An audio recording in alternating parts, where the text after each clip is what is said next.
दोस्तों इस वीडियो को कहीं से भी आप स्किप मत कीजिएगा, इस वीडियो को पूरा जरूर देखिएगा। इसमें आपको पता चलने वाला है भारत और रशिया के बीच में जो संबंध है ये आखिर किस पॉइंट के ऊपर जुड़े हुए हैं और इसका क्या महत्व है और इस हद तक रशिया के ऊपर निर्भरता हमारे लिए कितनी ज्यादा घातक हो सकती है, आज आपको इस वीडियो में जानने के लिए मिलेगा।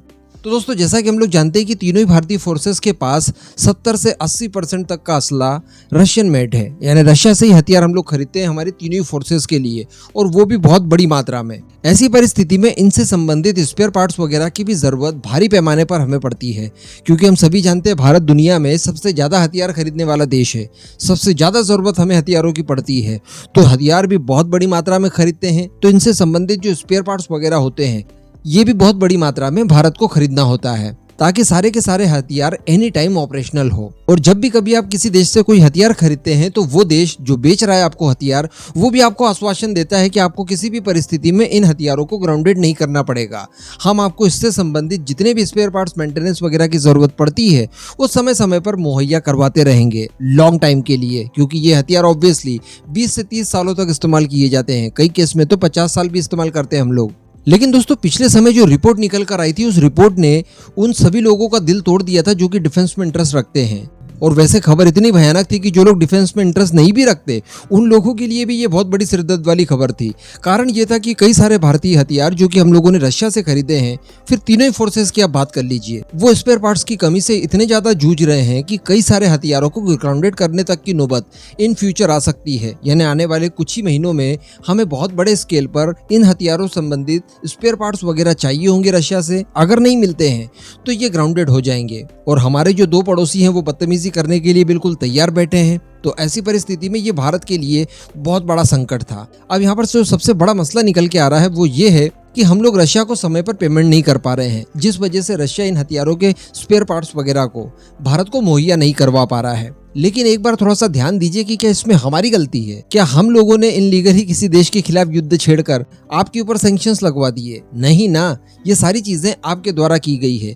हम तो आपको पैसा देने के लिए तैयार हैं। लगभग 600 बिलियन डॉलर्स के आसपास हमारे पास विदेशी मुद्रा भंडार भरा पड़ा है, उसमें से हम आपको बड़ी आसानी से भुगतान कर सकते हैं, लेकिन आप नहीं ले पा रहे हैं और इसका कोई दूसरा माध्यम निकालने के लिए आप तैयार है नहीं। हम लोगों ने देखा कि जब रशिया यूक्रेन वॉर जब शुरू हुआ था और शुरुआती दौर में जब रशिया परेशान हुआ था, उस समय ये लोग भारत की बहुत ज्यादा मान मनोबल कर रहे थे। भारत को S-400 भी जो 2 रेजिमेंट बाद में भिजवाई गई वो भी समय पर भेज दी गई। इसके अलावा क्रूड ऑयल को लेकर भी इन लोगों ने भारत को बहुत प्रोत्साहित किया और हर तरह का सहयोग दिया, जिससे भारत भारी मात्रा में इन सब चीजों को रशिया से खरीद सके और रशिया की इस डूबती हुई नैया को कहीं ना कहीं सहारा मिल जाए। लेकिन अब जब बात आ जाती है इंपॉर्टेंट चीजों की, तो यहाँ पर रशिया इनको हमें डिलीवर नहीं कर रहा है।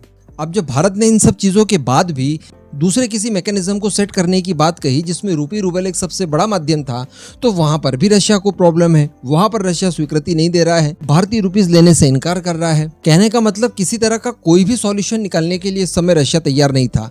अब यहाँ पर मजबूरन भारत ने भी ये निर्णय किया कि ठीक है, आप अगर हमें सप्लाई नहीं कर पा रहे हैं तो इसका रास्ता हम खुद निकालेंगे। ऑब्वियसली इतने सारे हथियारों को हम लोग ग्राउंडेड तो नहीं कर सकते, जिसमें से सुखोई 30 MKI भी एक हथियार है जो कि बहुत बड़ी मात्रा में हमारे पास ऑपरेशनल है। अगर इनसे संबंधित स्पेयर पार्ट्स नहीं आते और ये कहीं ग्राउंडेड करने की स्थिति में आ जाते हैं तो सोचिए भारतीय वायुसेना का होगा क्या। तो इन्हीं सब चीजों को लेकर मैंने आपको कुछ समय पहले वीडियो बनाकर बताया था कि जितने भी स्पेयर पार्ट्स वगैरह हम लोग रशिया से खरीदते थे, अब उन सब स्पेयर पार्ट्स वगैरह को भारत में मैन्युफैक्चर करने की कोशिश की जाएगी, जिसके लिए रशियन कंपनी से भारत की तरफ से 2 टूक शब्दों में कह दिया गया कि चूंकि आपकी जवाबदारी थी स्पेयर पार्ट्स वगैरह मुहैया कराने की, लेकिन आप नहीं करवा पा रहे हैं, तो अब इनसे संबंधित लाइसेंस वगैरह आप हमें दीजिए ताकि इनका निर्माण भारत में ही किया जाए और भारत में बने स्पेयर पार्ट्स वगैरह का इस्तेमाल हम लोग हमारे हथियारों में करें ताकि वो ऑपरेशनल हो पाए। तो इन कंपनीज के नाम आप देख सकते हैं, आपकी स्क्रीन पर लिखे हुए हैं। इन सभी कंपनीज को मेक इन इंडिया के तहत भारत में बुलावा भारत की तरफ से दिया गया था। इनसे कहा गया था कि आप अपने ऑफिसर्स भारत में खोलिए, इसके बाद भारत की संयुक्त भागीदारी से इन सभी कलपुर्जों का निर्माण भारत के अंदर कीजिए। तो अब इसके ऊपर बताया जा रहा है दोस्तों कि रशियन कंपनीज द्वारा कंसीडर किया जा रहा है भारत के प्रस्ताव को लेकर। और अभी पिछले कुछ समय में रशिया और भारत के बीच में जो कई सारी मीटिंग्स वगैरह आयोजित की गई थी, जिसमें भुगतान संबंधित मुद्दों को ही उठाया गया था और इन्हीं के निपटारे के लिए सॉल्यूशन ढूंढने की कोशिश की गई थी। इन सब के माध्यम से यहाँ पर कोई ना कोई निराकरण निकालने की बात कही गई है। हालांकि अभी भी मैं आपको बता दूं कि इसके लिए बहुत सारी एक्सरसाइज करनी बाकी है। शुरुआत अच्छी दिखाई दे रही है, संकेत अच्छे दिखाई दे रहे हैं, लेकिन अभी तक फाइनल अप्रूवल तो नहीं मिल पाया है।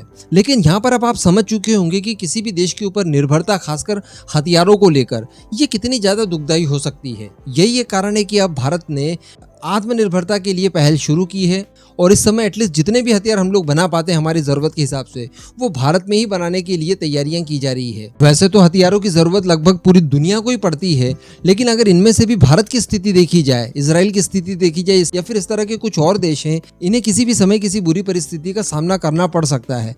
इस वजह से हथियारों की चाक चौबंद तो हमारी हमेशा तैयार रहनी ही चाहिए, जो कि दूसरों के ऊपर निर्भर होकर कतई भी हम लोग हासिल नहीं कर सकते।